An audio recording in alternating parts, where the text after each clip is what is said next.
आइए, और बड़ी खुशी का समय आ गया क्योंकि आज हम एक और न्यू चैप्टर स्टार्ट करने जा रहे हैं। इस चैप्टर का नाम है सब्सिडरी बुक्स। अच्छा, ये वाला चैप्टर ना अक्सर स्टूडेंट्स ना भूल जाते हैं, और फिर आगे चल के हम एक चैप्टर पढ़ते हैं रेक्टिफिकेशन ऑफ एरर्स, तो वहां पर उन्हें दिक्कत आती है। तो प्रॉमिस करो कि आप इस चैप्टर को मेरे साथ थॉरोली पढ़ोगे। और मैं बार बार कहता हूं कि आप तो बेसिक अकाउंटिंग पढ़ रहे हो, आपके पास कुछ भी डिफिकल्ट नहीं है, केवल पेशेंस चाहिए। अकाउंटिंग के लिए ना पेशेंस चाहिए, क्योंकि ये बोरिंग सब्जेक्ट है, इसमें कुछ ज्यादा एंटरटेनिंग नहीं होता। तो हम क्या पढ़ने जा रहे हैं? हम पढ़ने जा रहे हैं सब्सिडरी बुक्स। तो पहले मैं थोड़ा सा आपको कुछ लिखवाता हूं, मेरे साथ साथ नोट कीजिए, और उसके बाद मैं आपको बुक से भी रीड करवाता हूं। तो सब्सिडरी बुक्स क्या होती हैं? तो सबसे पहले ये आपके सामने आ गया, मैंने लिखा है, आप वीडियो पॉज करके लिखते रहिएगा, आपका टाइम बच जाए इसलिए मैंने लिख के रख लिया है। Every business transaction is recorded in journal and ledger. आप जानते हो जब भी कोई बिजनेस में ट्रांजैक्शन होगी तो हम उसको एक बार जर्नल में लिखेंगे, एक अकाउंट डेबिट एक अकाउंट क्रेडिट जर्नल में पूरा लिखेंगे, फिर हम उसको लेजर अकाउंट में पोस्ट करते हैं। तो हम दो अकाउंट में पोस्ट करते हैं। तो हमारी अकाउंटिंग के दो प्रोसेस हैं, दो स्टेप्स हैं, पहले जर्नल और फिर लेजर। ठीक है। अब सर, सब्सिडरी बुक्स क्या है? तो जो बिग एंटिटीज होती हैं, big entities instead of making one journal, उनको एक जर्नल से काम नहीं चलता। ये बात मैंने आपको कई बार डिटेल में समझाई है। उनकी ट्रांजैक्शन बहुत सारी है, एक जर्नल से उनका काम नहीं चलता। तो वो क्या करते हैं? वो अपने जर्नल को डिवाइड कर देते हैं इनटू सेवरल स्मॉलर बुक्स, और उन्हीं बुक्स को हम लोग क्या बोलते हैं? Subsidiary books. यानी सब्सिडरी बुक्स क्या है? आपके जर्नल के डिफरेंट डिफरेंट पार्ट्स हैं। ये लेजर का पार्ट नहीं है, जर्नल के पार्ट्स हैं। बात समझ में आ रही? आपने एक जर्नल की बजाय कई सारे जर्नल बना दिए। अब सर, जर्नल के कितने पार्ट्स बन सकते हैं? तो वैसे बहुत पार्ट बन सकते हैं, लेकिन हम जो पॉपुलर है उन्हीं को डिस्कस करेंगे। तो हमारे पास, जब हम बात करते हैं सब डिवीजन ऑफ जर्नल की, तो हमारे पास एक तो पार्ट बन जाएगा सब्सिडरी बुक्स, जिसे हम बोलते हैं special purpose journal. Special purpose मतलब ये स्पेशल काम के लिए यूज होंगे। और फिर दूसरे हमारे पास होते हैं जर्नल प्रॉपर या फिर जनरल जर्नल।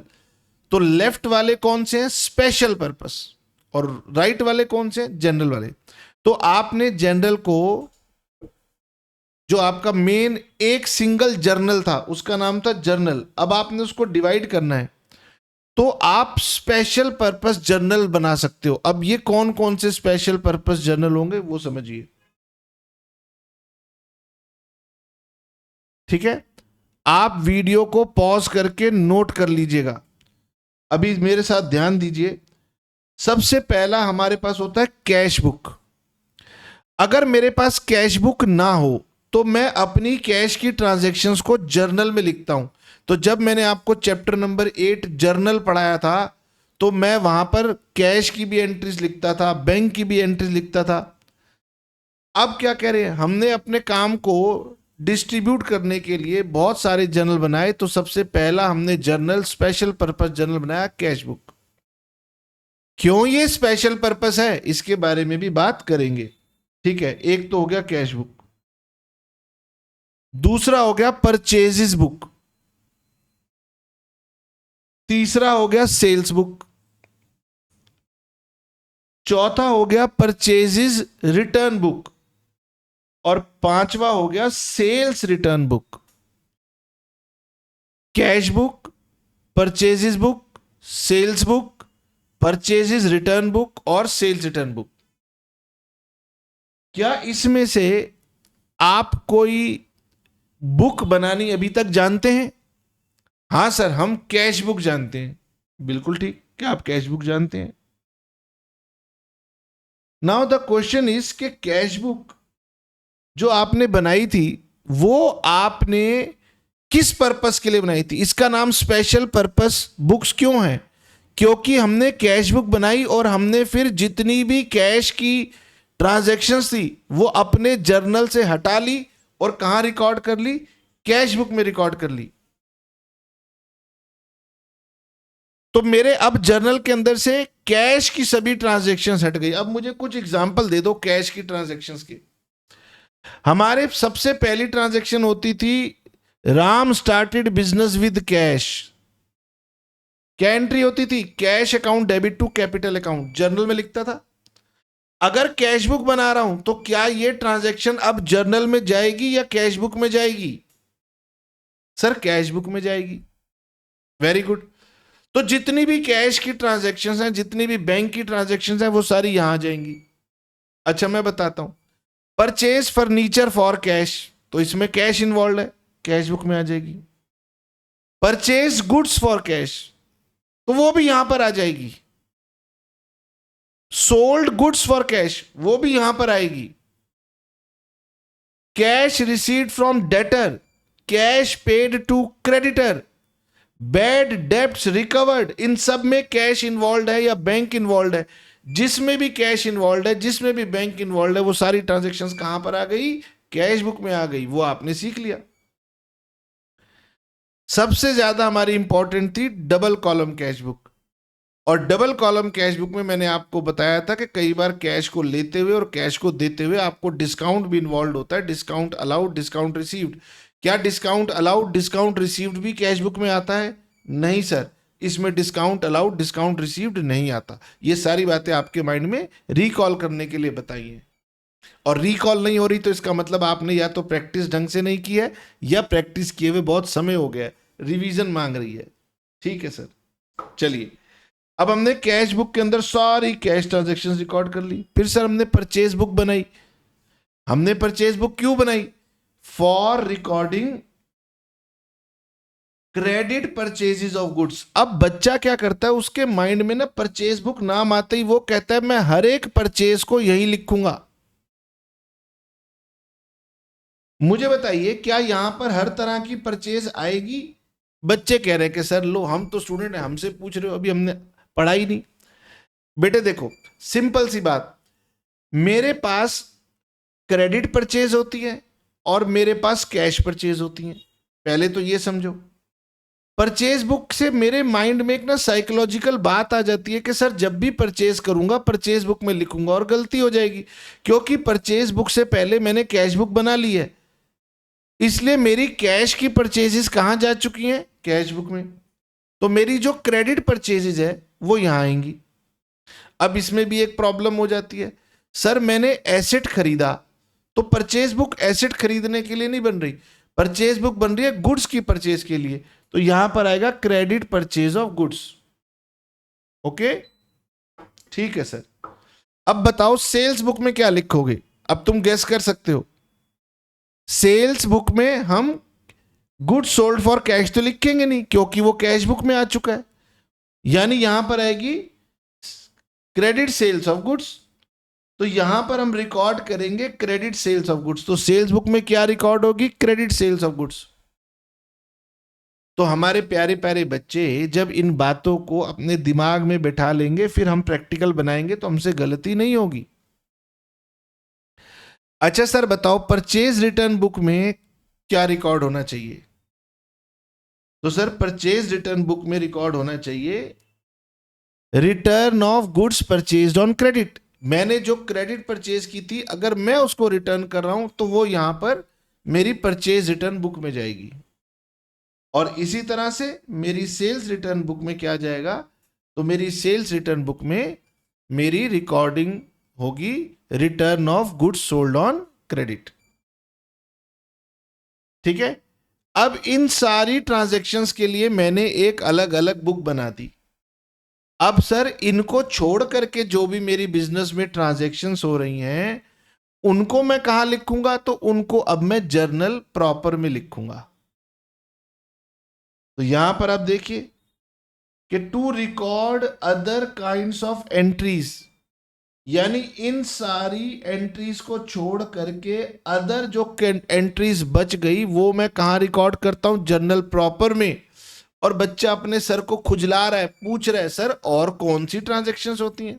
याद करो, जब मैंने आपको जर्नल चैप्टर पढ़ाया था तो मैंने आपको एक ओपनिंग एंट्री पढ़ाई थी कि ओपनिंग एंट्री कैसे लिखते हैं, और उसके अंदर अगर टोटल मैच नहीं हो रहा तो कैपिटल हमारी बैलेंसिंग फिगर होती थी। हाँ, जबरदस्ती याद आ रहा है, हाथ खड़ा करके बताओ किस किस को याद आ रहा है। तो ओपनिंग एंट्री कहां जाएगी? जर्नल प्रॉपर में। इसी तरह से क्लोजिंग एंट्रीज होती हैं जो मैंने आपको सिखाई नहीं है। ओपनिंग एंट्री एक ही होती है, सिंगुलर है। क्लोजिंग एंट्रीज प्लूरल है। और ये तो कोर्स खत्म होने के बाद भी बच्चों को कभी आती ही नहीं है कि क्लोजिंग एंट्रीज क्या है, क्योंकि जल्दबाजी में होते हैं बच्चे। डिफिकल्ट कुछ नहीं है। फिर सर हम कुछ एडजस्टमेंट एंट्रीज बनाएंगे। अब एडजस्टमेंट अकाउंट्स में कुछ एडजस्टमेंट करनी पड़ती हैं, एडजस्टमेंट एंट्रीज बनेंगी। हमारा पर्पस अभी आपको एडजस्टमेंट एंट्रीज याद दिलाने का नहीं है। फिर सर रेक्टिफिकेशन की एंट्रीज बनेगी, बिल्कुल। और फिर मैंने लिखा एटसेट्रा, यानी कि और भी ट्रांजैक्शंस आएंगी। जब मैं जनरल प्रॉपर डिस्कस करूंगा तब मैं आपको बताता रहूंगा, ठीक है। तो आपसे गलती ना हो जाए तो आप यहां पर और लिखना चाहें तो मेरी तरफ से ये भी नोट कर लीजिए यहां पर कि जब आप परचेजेस बुक को यूज करेंगे तो do not record here cash purchases of goods and purchases of assets, ठीक है। इसी तरह से यहां पर भी रिकॉर्ड कर लो कि do not record cash sales and sale of assets, ठीक है। चलिए, तो यहां पर मैंने आपको बेसिकली एक ओवरव्यू दे दिया कि सब्सिडरी बुक्स किसे कहते हैं। चैप्टर नंबर 8 में हमने एक जर्नल बनाया। आपकी ऑर्गेनाइजेशन छोटी है तो हम एक ही जर्नल में सब तरह की एंट्रीज लिख सकते हैं, कोई दिक्कत नहीं है। हमारी ऑर्गेनाइजेशन बड़ी हो गई, अब एक जर्नल से काम नहीं चल रहा तो हम अलग अलग जर्नल बना सकते हैं। आपकी मर्जी है, आप सिर्फ कैश बुक बना लो, जरूरी नहीं है कि कैश बुक बनाने के साथ ये सब बनानी पड़ेंगी। आपकी मर्जी है, बनाना चाहो बना लो, नहीं बनाना तो नहीं बनाओ, ठीक है।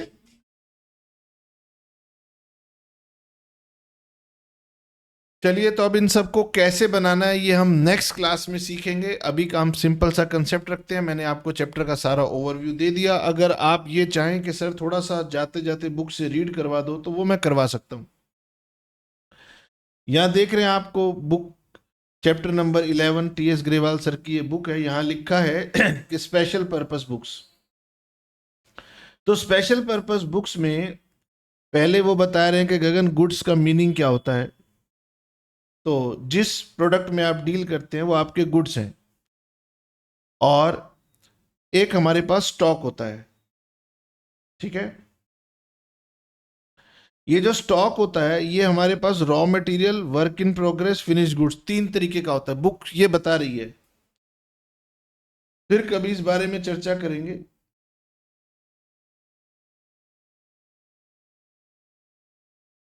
फिर बुक कह रही है कि गगन एक टर्म परचेजेस है, एक टर्म सेल्स है। चलो छोड़ो, हमारा मेन काम तो यहीं से स्टार्ट होता है। सब डिवीजन ऑफ जर्नल, ये बुक ने चार्ट बनाया हुआ है कि हम कैसे करते हैं, ये मैंने आपको समझा दिया। इनमें हम क्या क्या रिकॉर्ड करेंगे ये मैंने आपको बता दिए, ठीक है। और फिर नेक्स्ट क्लास में मैं बताऊंगा कि हम कैसे बनाते हैं परचेजेस बुक। और जैसे परचेजेस बुक बनती है बिल्कुल सिमिलर ग्राउंड्स पे हमारी सेल्स बुक बनती है। तो आपने एक को अच्छे से समझ लिया तो आपको बाकी सब भी समझ में आ जाएंगे, ठीक है। तो अभी हम यहीं रुकते हैं, नेक्स्ट क्लास में मैं आपको समझाऊंगा कि कैसे परचेजेस बुक बनाई जाती है। मिलते हैं नेक्स्ट क्लास में। अच्छा हाँ बेटे, मेरी वीडियोस अगर आप यूट्यूब पर देखते हो तो उस पर लाइक किया करो, कमेंट किया करो, सब्सक्राइब किया करो, दोस्तों को बताया करो, तब तो कोई फायदा है। अदरवाइज कोई फायदा नहीं है। मैं बार बार कहता हूं, फिर मैं वीडियो बनानी वहां छोड़ दूंगा, फिर तुम कमेंट करते रहना और मैं मुड़ के देखने भी नहीं वाला। क्योंकि जब इंसान किसी प्रोजेक्ट पर काम करता है तभी वो उसमें इंटरेस्ट ले रहा होता है, वो देख रहा होता है। और बाद में तुम कमेंट करते रहोगे गगन सर कब नई वीडियो डालोगे। और हम नहीं डालेंगे क्योंकि हम किसी दूसरे प्रोजेक्ट पर लग चुके होंगे। चलिए, tata, bye bye, see you.